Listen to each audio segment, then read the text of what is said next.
Welcome to the Sexy Freedom Media Podcast, a place to discuss pain, passion, and pursuits. Yes, I want to feel alive. Breathe. Make some moves. Protect the throne. This is Sexy Freedom Media Podcast.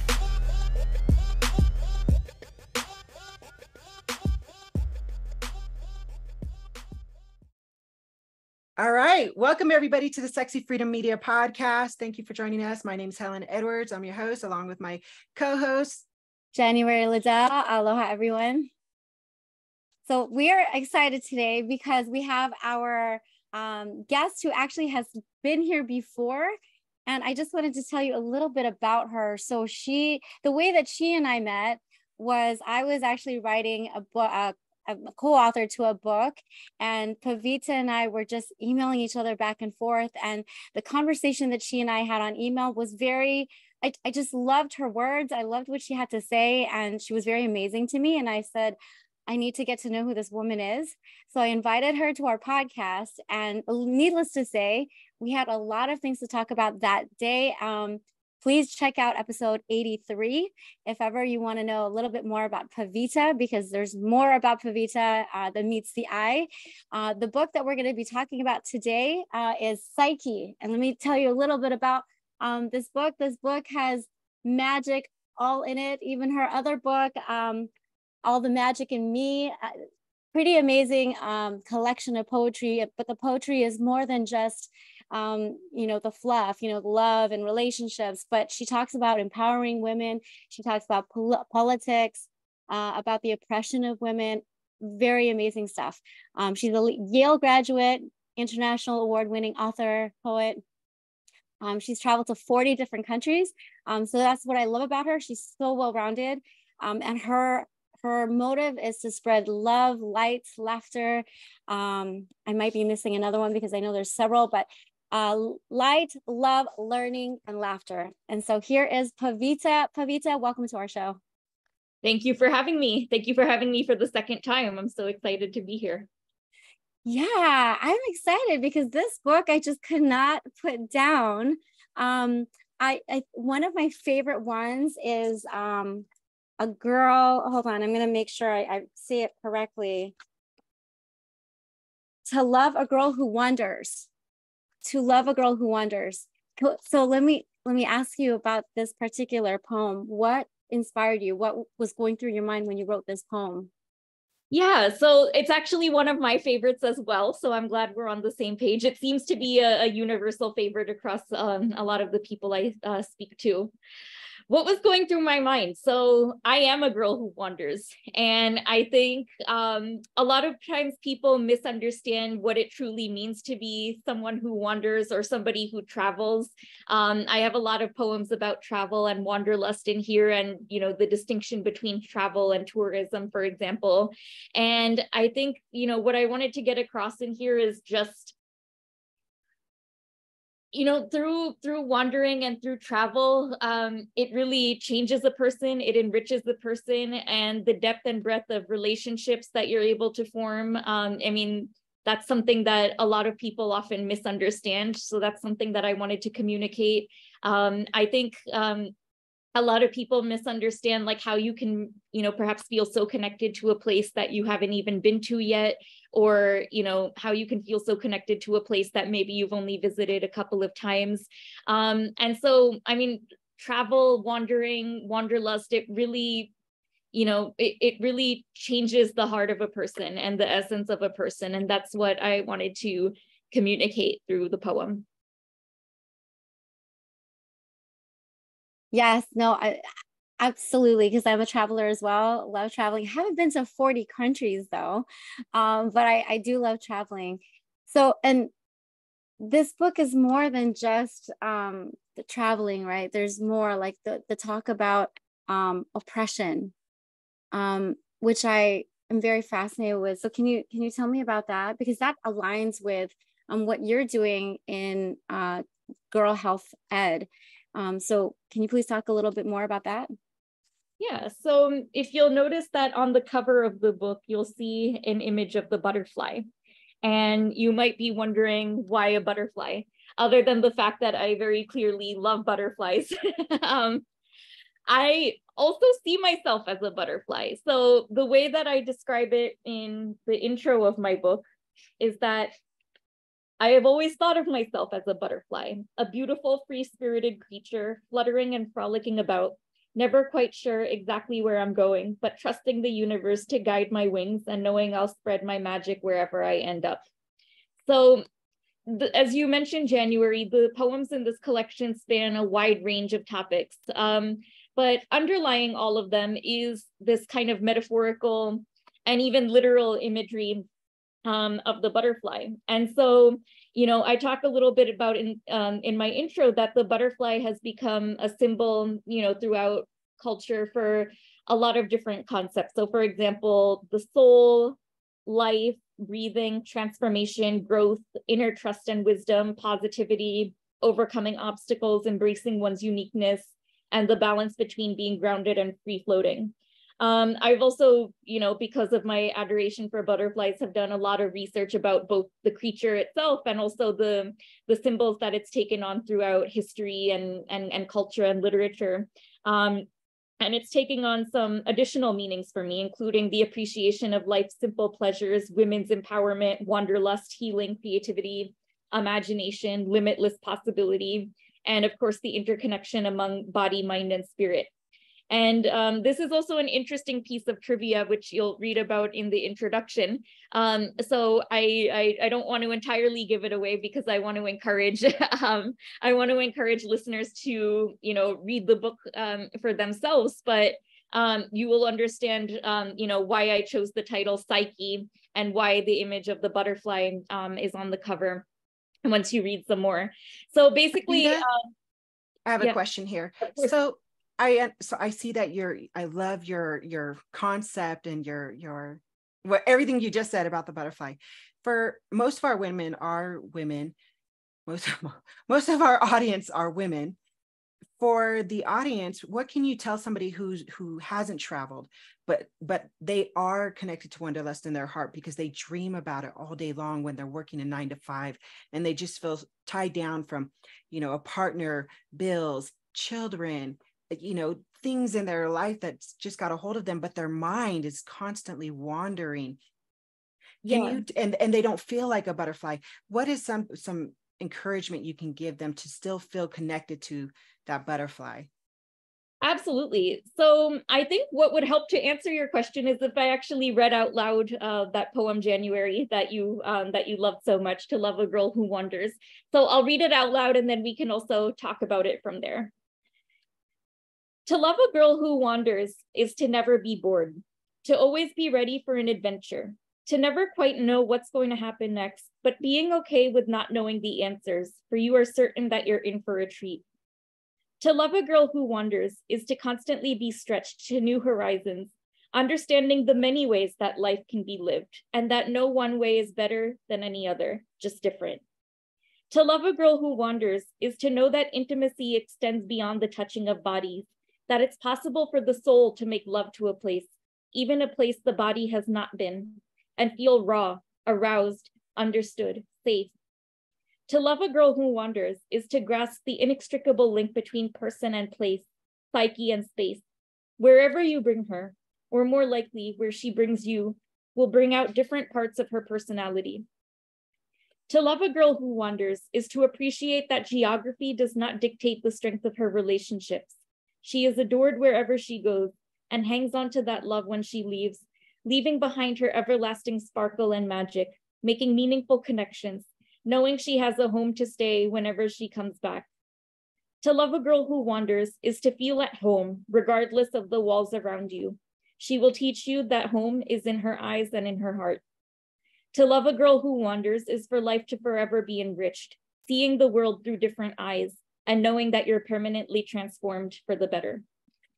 So through that poem, you did notice that there's definitely a lot about place and moving places, but I hope that what I'm also communicating is that oftentimes people are very limited in how they think of the word travel, and they think of it that, you have to go to some far off exotic destination. And that's not necessarily the case. Sometimes travel means, a shift in perspective in terms of how you think about yourself, or how you think about the world, or how you think about the different topics that are affecting you and affecting other people. Sometimes travel means simply learning something new about, someone in a completely different part of the world. Sometimes travel means, going deep into the depths of yourself and uncovering something new. So there are so many different ways that you can think of travel and wandering. And so in that sense, that to me is what it means to be a butterfly, is to take that chance and to be adventurous and to go into all of these places, even within yourself, that may not be so comfortable, but, are unexplored terrains that deserve to be charted. Oh my gosh, I love it. You actually posted, I think just a few days ago, that you were walking through 2 different parks. And even that is traveling in itself. And you said that each time you walk through these 2 different parks, it's different. So traveling could also mean like someone's journey, right, from home to their whatever destination and whatever they see in there. And I think traveling, you're right, Helen, traveling can mean like going to these far off countries, but some people are not able to do that. So we can change our perspective and see that traveling can actually mean much deeper than just traveling to different places. Yes, Absolutely. that was a really good explanation, Pavita. Actually, I just was listening to you, and it really expanded my mind in that moment. And, we've talked about this before, January, like we hear, we know a lot of this, but to hear it in a different perspective and a different light, and the way you explained it was really beautiful. And all I kept feeling was, because I remember being a 9 to 5 or 8 to 10 or whatever. I was working major hours, 3 jobs, and all I had was that dream, that fantasy. And so I know there's a lot of women out there, or men, or a lot of people out there who have the same feelings that I once did. And when you explained how travel is just not a place, and first thing I thought of was the title of your book, Psyche. I was like, literally, that is the perfect name for your book, because you explained it and the extension of that reached. So thank you. Yeah, absolutely. And so just, to add to that a little bit, travel can also, like you were saying, January, I did post the other day about how my commute from home to school/work, because I'm also a student right now, among many of the other things that I'm doing. And so I'm commuting from my home to the campus at Columbia University, which, if I took an Uber or a car, it would take about 20 minutes. If I took public transportation, it would take 35 minutes. And if I walked the entire way, it would take a little over an hour. I've done all of those different methods. Each have their own, pros and cons, conveniences and inconveniences, and, have their beauty in and of itself. But, my preferred method of transportation has always been walking. And, I live in New York City. Throughout the course of my life, I've lived here for over a decade, and there are still parts of the city that I'm always discovering. And then as you read through the poem, I feel at home a lot of different places in the world. And every time I go back, there's always something, some hidden gem or some hidden pocket that I'm yet to discover, whether that be a physical place or a physical entity or something metaphorical within me or within my interaction with the place. Pavita, you're a living butterfly, because you flutter all over the place, and it's very, like, I don't know what the word is, but the way that you weave your words in this book is so magical. I learned a new word from you. I've never talked about this word. I've never heard of this word. Oh gosh, I don't want to mess it up, but I underline it. Hold on. It's about fluttering, and it starts with it. Here he goes. Mellifluously. Oh, mellifluous. Yeah. Mellifluously. Wow, that is amazing. I've never heard of that word before. So thank you for introducing me to that word.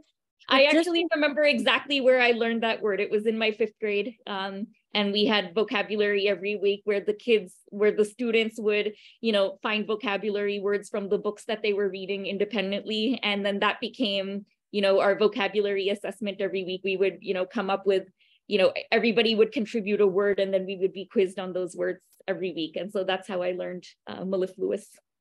Pavita, this is your second book, right? This is my second book.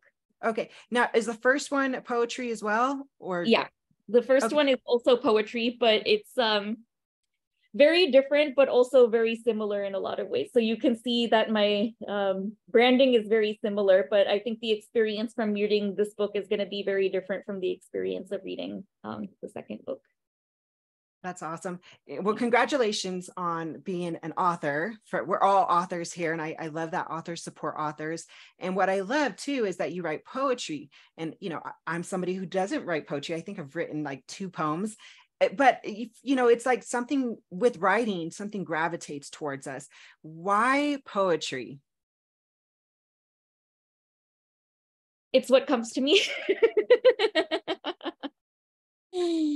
I think it started with elephant journals, and that was where you kind of started your poetry. Is that correct? No, so actually I've been writing poetry since I was in middle school. So it's been a good 20 years now. And yeah, I just gave away my age, but yeah, I've been writing poetry for about 20 years. How did I get into it? So honestly, the simple answer is not simple answer, but the honest answer is when I was in middle school. That's an age where we tend to be very influenced by our peers and, especially people who are older than us and seemingly cooler than us.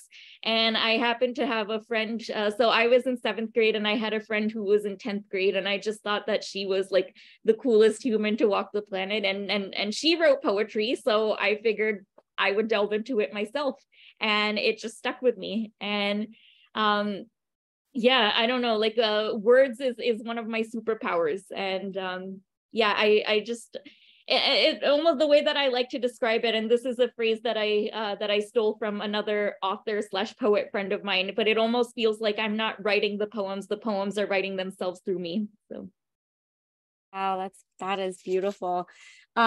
Can you tell us a little bit about that poem, Fear and Anger? Do you remember that poem? Yeah, so this was from To All the Magic in Me? Yes. Yeah. I believe it's from that, yeah. But it was from your elephant journals. Okay, yeah, so I do remember I wrote Dear Anger on Elephant Journal, and that was part of the inspiration, although many years prior, for To All the Magic in Me. So for any listeners who don't remember or didn't watch episode 83, To All the Magic in Me is a collection of love letters to all of life's emotions. So basically, each poem is a love letter to a different emotion. It includes both the positive emotions and the negative emotions. And essentially, the message that I'm trying to get across is that as humans, we have a tendency to try to avoid negative emotions, which is understandable, but by doing so, erasing negative emotions is also erasing half of what it means to be human. So having negative emotions is part of life. It's a very real and raw and authentic part of life. And oftentimes it's through our negative emotions that we also learn and grow the most. And, if we take the time to sit with our negative emotions and listen to what it is they're trying to tell us at a particular point in time or a particular point in our life, and really try to explore what role it is that these emotions are trying to play, then that, might propel us to do something differently in our lives, or, it might be an indication that something is wrong that needs to be addressed. And I believe that, going through that inner work of understanding what our negative emotions are trying to tell us, rather than just trying to brush them away and trying to be happy and positive all the time, which quite frankly would be quite boring and wouldn't lead to any growth or anything new, that's actually much more fruitful and positive for our mental health than just trying to be happy and positive all the time. And so January, you had asked about the poem Fear. So this poem is called To Fear. So, dear fear, to you I am so dear that your reason for being is to keep me safe. You don't want to see me hurt, and you will do anything in your power to prevent that. You might not realize that without pain, there is no gain, and without gain, things stay the same. And in the long run, that is the loss of which to be afraid. So all I ask is for you to stay tame. Thank you, fear. Love me. Well, actually, the first part before the poem, the negative emotion and going through that. January actually posted something today in our Sexy, Successful, and Soul Fed group. And you had mentioned, January, about, the sun and the rain. The sun and the rain. And I listened to everything you just said. It was also in episode 83, Pavita. And when I was working out and listening to it, and I was like, I agree with that. I agree with that. Like, you know, because it's really rare when you hear somebody saying that. And yes, so I definitely feel that. And now your poem, I love your poem. I love how short it is, but I love how elegant it is. And it's got a softening energy to it. So thank you. Beautifully read. Yeah, your superpower is your words. You just have such magic with your words, Pavita. So thank you so much. These are definitely poems to read over and over again, because sometimes I'll get something different every time I read it. When you read, and I'm going to go back to that one, to Love a Girl Who Wonders. When you read that, it's completely different from how I was reading it. I'm like, oh wow.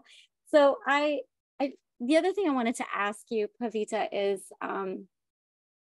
like sitting with the emotions, right? With the negative emotions, and how vital that is. That Helen did mention that I did post something, and I believe that, you know, like a flower, right? Because I love roses. Okay. So, and I love plants and flowers, but a plant can't just grow with sunshine. It has to actually have rain as well.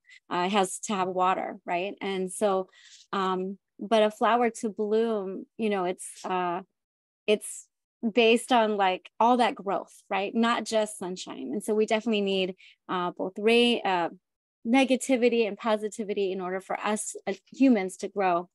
And I guess for you, one of the things that you mentioned earlier was in the other podcast was that there was something that happened to you that kind of ignited this love for, you know, creating poems. Are you able to share a little bit about that? It's okay if you can't, but I guess I'd like to see, you know, there's other women out there that are listening too, right? And they have a story to share.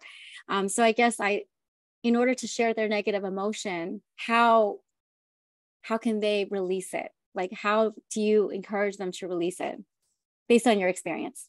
Yeah, so I think the approach of writing a letter to your emotions is always something that you can try, and something that I've encouraged many to do in workshops that I've led.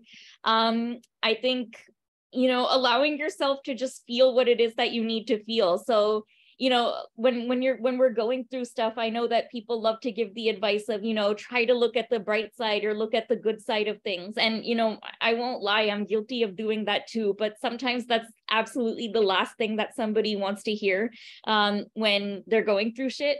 You know, sometimes they just want to, you know, allow themselves to be angry. And it feels, honestly, like, ironically, it feels good sometimes to just not feel good. And when you allow yourself to vent and complain and have the person on the other side being like, yes, I hear you, and not try to fix it or make it better. I mean, that is such an enriching and empowering experience in and of itself. So that's what I would say about that. In episode 83, Pavita, I didn't mean to cut you off. Oh, no, not at all. So I think the other thing is also listening to or feeling like where it is that you feel the emotions in your body. Because that, you know, that can be also a really healing and powerful experience. So, you know, one of the things that I also love is doing yoga, and, you know, we can chat about this related to what we talked about with travel. I think a huge part of travel and a huge part of yoga, and where they intersect, is this idea of being comfortable with not being comfortable. And so I think, you know, where, like, seeing where it is that you're feeling the emotions in your body, and then allowing your, you know, breathing into that part of your body and healing that part of your body, I think can be a really strong indicator of what it is that you're feeling, and a strong indicator of how it is that you can heal yourself. 100% agree with the yoga. I'm a yoga instructor. I love that. And you're absolutely right. Get uncomfortable with getting uncomfortable, or get comfortable with getting uncomfortable.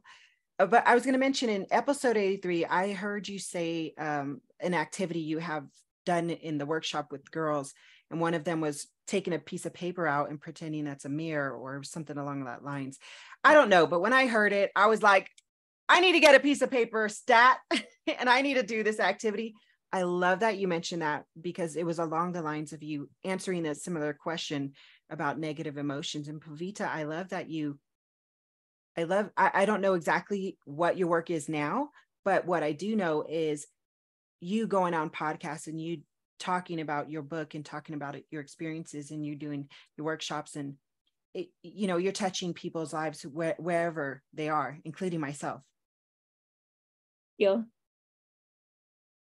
And that's also a part of travel, right? Is, forming relationships with people near and far without even being in the same physical space. I've had that connection with a lot of people, especially during pandemic and even pre-pandemic. I used to work, and I was actually one of the founding team members of a tech startup that unfortunately is no longer around. But the core premise behind it is about forming relationships with other people near and far.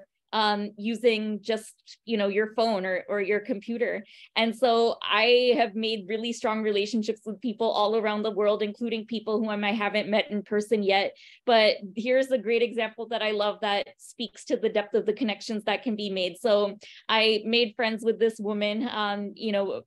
The idea behind this startup was not only about forming relationships, but also about teaching and learning and tapping into the fact that everybody, no matter who they are, where they come from, where they are in the world, what their life circumstances are, has something valuable to offer, and that someone somewhere in the world can benefit from that. And so I met with this woman in Michigan through the screen, and it started off that she, had lived in Spain, and I was wanting to learn Spanish. And so, we had these conversations and connected with each other. And then from there, it kind of evolved. She was also a chorus teacher. And so she taught me singing lessons. And then, she was also doing dance fitness classes and was becoming a certified dance fitness instructor. And so, then for the next several years, I would take classes, virtual dance classes with her. And there's a poem dedicated to her in Psyche as well. And so for about a year,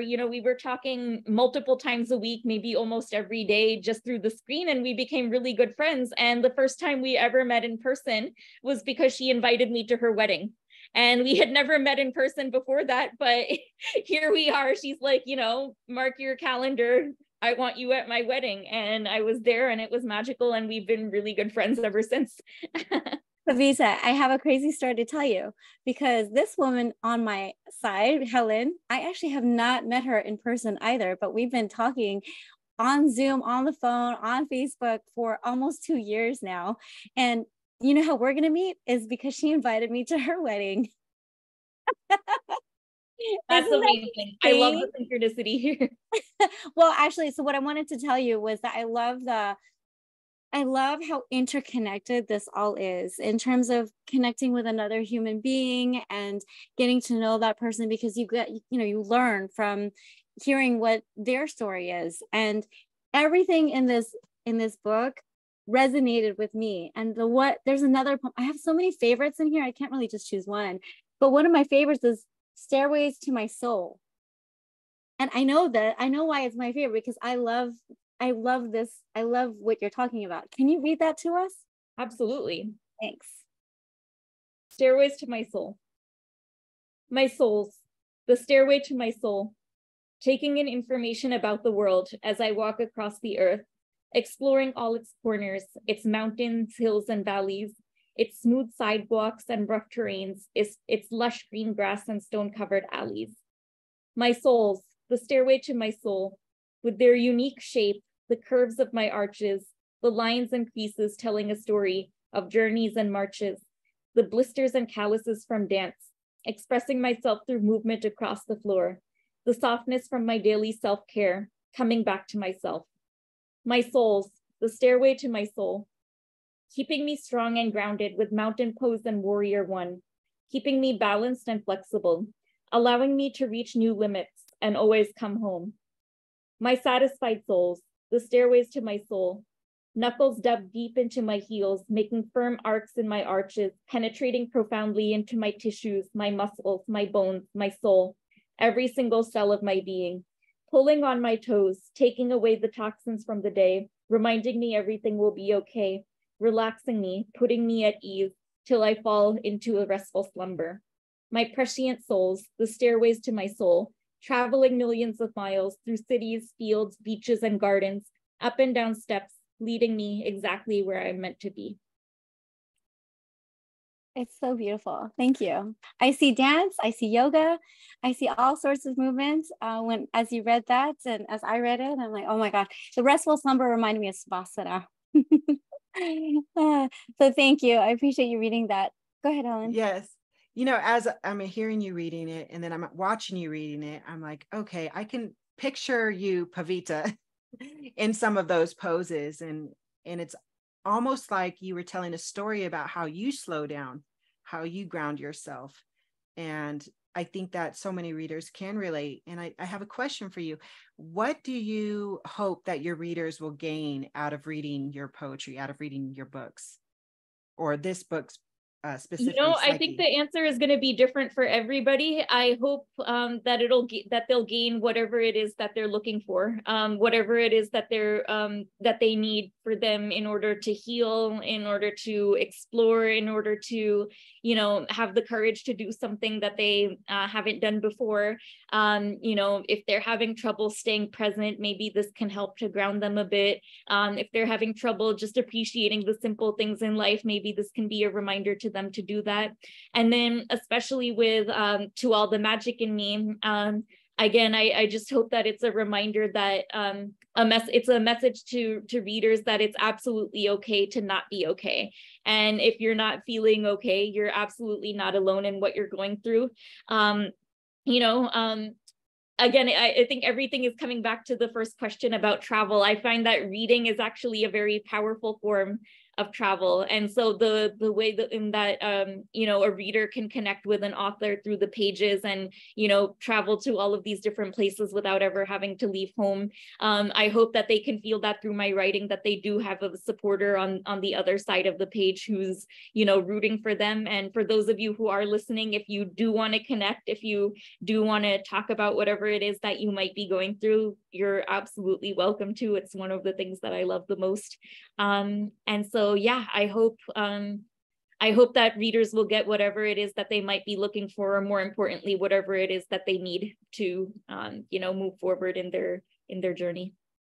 You know, that's truly how I felt. I felt as I was reading this, I felt that I wasn't alone, that the similar things that you talked about touched me and they affected me as well throughout my life.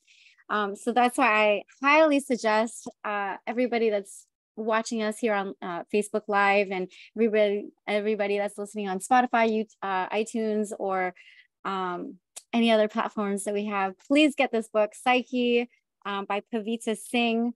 Do you have any other questions, Helen?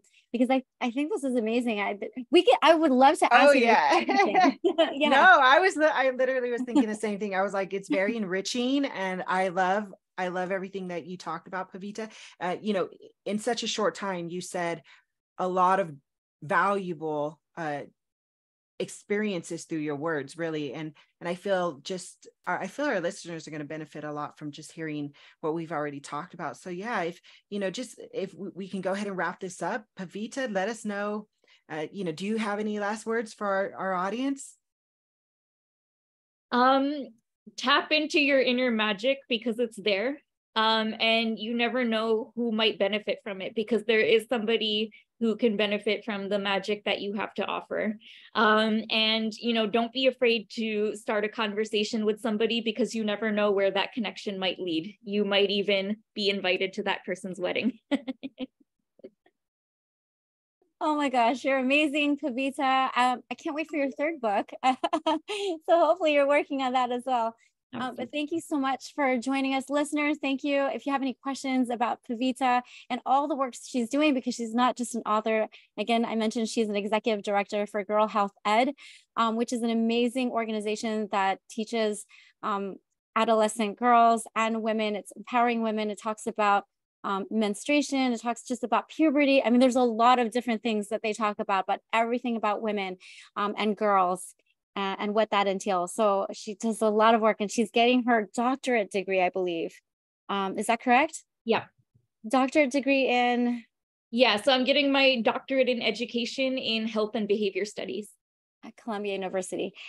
So a lot of multifaceted things that's going on with Pavita. If you have any more questions for her, please feel free to post it on our on this website right below, or if you can send us an email, you can find me at januaryliddell.com or January Liddell on LinkedIn, VIP Finance Builders, both on Facebook and Instagram. Helen, where can we find you?